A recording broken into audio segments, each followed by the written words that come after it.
սույն դատական նիստի մասնակցության անհնարինություն, որպեսզի հանգամանքը դատարանը հարկ է համարում մատնանշել, որ նախկինում, ինչպես սույն, այնպես էլ դատարանը տեղյակ է այլ դատարանների պրակտիկայում համապատասխան փաստաթղթում կամ համապատասխան բժշկի ստուգումների արդյունքում մատնանշվում է դատական նիստի մասնակցության անհնարինության վերաբերյալ։ Այնուամենայնիվ, եթե կա որևէ խնդիր, դատարանը կարող է վերստին շտաբուժօգնություն հրավիրել գնահատելու առողջական վիճակը։ Բարբերեմ, համենայնիվ այսօր նիստի հետաձգումը պայմանավորված հետագայում փաստաթղթեր հավաքելով, մենք ենք նստած կողքը մարդը վատ է զգում եւ տեղերի ազդեցության տակ է։ Տեղը խմեն նոր է եկել այստեղ։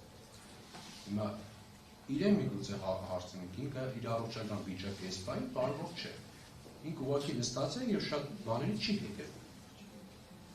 Դա է խնդիրը։ Հիմա դատարանը հասցեագրի գրություն, քրեակատարական հիմնարկին չի հասցեագրի գրություն, դա ամենևին այս նիստի խնդիրը չէ։ Ոչի այս նիստի առարկան է։ Բայց մենք ենք ասած պարոն կասանի կողքը եւ մարդը իրեն բաց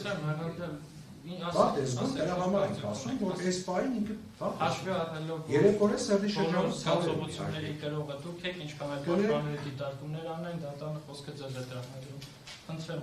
առողջական վիճակը ձեր կամ զգացողությունը չի ներում նիստը հետագա շարունակել։ Կանգնեն։ Եթե խնդիրը ձեզ համար կանգնել, կարող եք նստած պատասխանել։ Ճիշտ ասած, դատարանները հիմա ձեզ կիսատ եմ լսում։ Հիմա ձեզ կիսատ եմ լսում, ձեզ կիսատ եմ տեսնում։ Շատ հարցերում, դոշերս ցավում եմ, բան Իմաստանի մեջ ինչ ասեմ ես։ Սիրուն է չէ որ կանգնեմ ասեմ, ողջ։ Իրոք այդպեսի բան։ Խնդիր կա հետագա շարունակության հետ կապված։ Այո։